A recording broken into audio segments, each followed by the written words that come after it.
안녕하세요. 오늘은 비견급제에 관해서 말씀드리겠습니다. 비견급제라 하면 오행이 똑같은 거는 비견, 일간 기준으로 해서 오행 음양이 틀리면 급제라고 합니다. 그래서 우리가 사주에서 비견급제가 생활 속에서 어느 정도 큰 영향을 미치는가에 대해서 간단하게 한번 이야기해 보겠습니다. 비견급제라 하면 어떤 인간관계나 가족관계에서는 뭐 형제, 자매, 그 다음에 뭐 가족은 동서 뭐 이렇게 이야기하지만 사회적으로 보면 동창, 뭐 동업자, 뭐 친구, 그 다음에 이제 경쟁자도 되고 방해자도 되고, 그 다음에 뭐 살아가는데 이유 없이 질투, 시기심, 배신을 당한다든지 어차피 손해를 보는 비견급제운은 여러 가지 손해를 보는, 그 다음에 가정적으로도 문제가 있고, 이런 부분에 대해서 한번 자세하게 한번 설명을 해 보겠습니다. 비견급제는 어쨌든 우리가 빼앗긴다. 빼앗기는 게 뭐 금전적으로도 손해를 보고 그렇지만 사실은 심리적으로 마음을 빼앗기는 것도 빼앗기는 겁니다. 그래서 비견급제운이 오면 뭐 마누라 뺏긴다, 뭐 서방님 뺏긴다 이래가지고 비견급제운의 이혼율이 굉장히 많아지는 해입니다. 그래서 비견급제운이 오면 서로 부부끼리 서로가 어처증이나 어부증이 생기면서 쉽게 자주 사용하는 말이 당신 요즘 좀 뭔가가 이상하다, 뭐 이런 식으로 이야기를 하다가 뭐 들통이 난다든지, 아니면 불륜의 관계가 들통이 나서 가정적으로 많은 뭐 불화가 생긴다든지, 이런 경우를 굉장히 많이 봅니다. 그리고 또 우리가 살다 보면 혼자서 해결할 수 없어서 뭐 일을 같이 할 때 동업을 해도 되나요? 하여튼 이런 질문을 많이 받습니다. 그런데 일단 비견급제운이 오면 근본적으로는 동업을 안 하는 게 좋습니다. 근데 사주에 비견급제가 없고 비견급제운이 온다. 사주에 비견급제가 없는 사람은 신약 사주라 해서 의지력이 약하고 혼자서 추진해 나갈 수 있는 이런 어떤 의지가 약하기 때문에 그 부분을 판단을 잘 해서 동업이 가능한지 뭐 이런 부분을 정확하게 파악을 해 나가야 됩니다. 그러지 않고 뭐 신강사주다, 사주에 비견급제가 너무 많다, 우리가 흔히들 재밌는 이야기로 비견급제가 많은 사람은 전생에 도둑질을 많이 하고 살았기 때문에 이 생에서는 많이 베풀면서 또 손해를 봐가면서 살아야 되는데, 그 어떤 그 내려오는 업에 어떤 섭이 생겨서 그런지 비견급제가 많은 사람들은 급탈을 했으라도 자기 거를 불법적으로 많이 빼앗아 오는 경우도 있고 빼앗기는 경우도 있습니다. 그래서 대기업의 어떤 총수들을 보면, 사주에 보면 항상 급제가 하나씩 있는데, 급제라는 거는 크게 빼앗기든 내가 크게 빼앗아 오든, 그리고 실제로 생활 속에서 보면 내가 열심히 일을 했는데 공은 다른 사람한테 돌아가는 경우, 그 다음에 뭐 직업적으로 기자들을 보면 내가 열심히 취재를 해서 어떤 특종거리를 하나 만들어 놨는데 실질적으로 만약에 뭐 언론에 나타날 때 보면 다른 사람이 한 걸로 공이 다른 쪽으로 돌아가는 경우 많이 억울하겠죠. 그래서 비견급제가 많은 사람들은 나의 어떤 경쟁자라든지, 그 다음에 나를 내가 어떤 일을 해 나가는데 방해자든지, 이런 경우가 참 많이 있어서 생활 속에 어떤 걸림돌이 참 많이 일어나죠.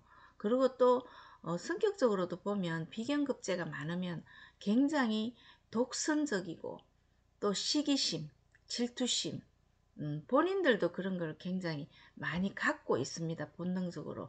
그러면서 또 사회적으로도 남들한테 질투, 시기 이런 거를 많이 당하는 경우, 뭐 학교에서 왕따를 당한다든지 뭐 직장에서도 약간의 어떤 왕따를 당한다든지 이런 경우가 많은 사람들이 보면 비경급제가 사주에 굉장히 많이 있다는 것은 8글자 중에 3개 이상이면 많다고 생각을 하면 됩니다. 8글자가 오행으로 분류가 되었을 때 3개 이상이면 많다고 보면 됩니다. 그리고 또 우리가 뭐 이상가족이라든지 아니면 잃어버린 형제, 뭐 친구를 찾고 싶다. 이런 경우에도 비경급제운이 왔을 때 한번 찾아보면 생각지 않게 찾아지는 경우가 있습니다. 그리고 또 사주에 비경급제가 뭐 연주에 있느냐 아니면 뭐 월주에 있느냐 일주에 있느냐 시주에 있느냐에 따라서 해석이 달라지는데, 제일 우리가 경험을 했을 때 뭐 상담자로서 많은 경험을 하는 경우에 부모님들이 뭐 집 땅을 팔아서 뭐 아들의 사업 자금을 대둔다든지 아니면 집을 일찍 물려준다든지 이런 경우에 상담을 많이 오시는데, 특히 제 경험으로 봐서 일주 시주의 비경급제가 놓여진 자녀들은 부모님들이 일찍 유산을 물려줘도 잘 지키지 못하는 경우를 굉장히 많이 봤습니다.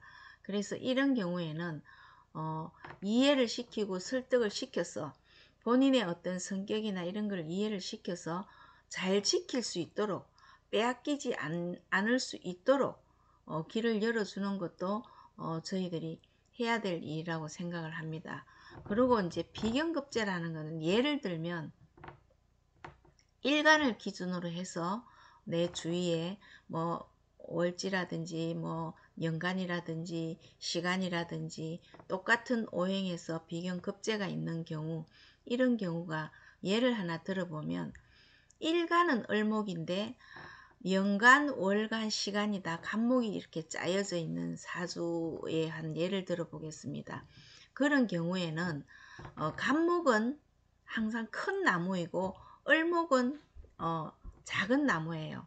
그래서 항상 이런 경우에는 간목을 이길 수가 없습니다. 그래서 학교에서 왕따를 당한다든지 또 어떤 친구들에 대한 자기만의 어떤 컴플렉스를 많이 가지고 있습니다.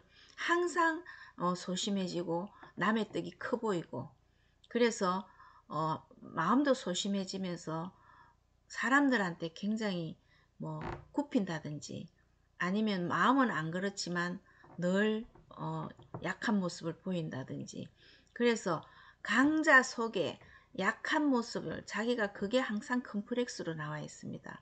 그래서 그게 보면은 큰 나무 밑에 작은 나무이기 때문에 이런 경우에는 여자분들은 어떤 첩외구실을 한다든지 뭐 소실팔자 뭐 이런 경우도 가끔 있습니다. 근데 또 예를 들면 뭐 신금일주인데 경금년이 오면 이것도 급제지 않습니까? 그래서 뭐 취업을 하는 것도 급제, 빼앗기기 때문에 똑같은 점수라도 면접에서 떨어진다든지 이런 억울한 경우를 참 많이 봤고요. 그 다음에 이제 뭐 돈을 빌려준다. 급제운에는 돈 거래를 하면 거의 못 받는다고 생각을 하고 그냥 준다고 생각을 하고 돈 거래를 해야 되는 경우가 있습니다. 그리고 비경 급제운에 이거는 일생일대의 가장 중요한 이야기인데, 비경 급제운에 뭐 결혼을 하겠다 이러면 거의 결혼을 속아서 하는 경우가 있습니다. 그래서 뭐 제 경우에 봤을 때는 비경급제운에 결혼을 한다고 오면 한번 교제를 좀 더 지켜보고 혹시 정리되지 않은 뭐 여자분이 있다든지, 그래서 결혼을 하고 나서 보니까 뭐 좀 속아서 결혼을 했다 이런 경우가 있으니까, 비경급제운에는 어쨌든 뭐 내가 물건을 사러 가도 비경급제운에는 항상 손해를 보게 되어 있습니다. 뭐 이 집에서 10만원 주고 샀는데 다른 집에 가니까 8만원 정도밖에 안 하더라. 이러면 굉장히 억울하죠. 똑같은 물건인데. 이런 경우가 많으니까 비경급제운에는 다시 한번 되짚어 보고 그 사람의 속성이라든지 뭐 많이 조금 더 차분하게 냉정하게 지혜롭게 지켜보고 생활을 하는 것이 자기 본인들한테 마이너스가 별로 오지 않는다고 생각을 합니다. 다음 시간에 좀 더 깊이 있게 설명을 해 드리겠습니다.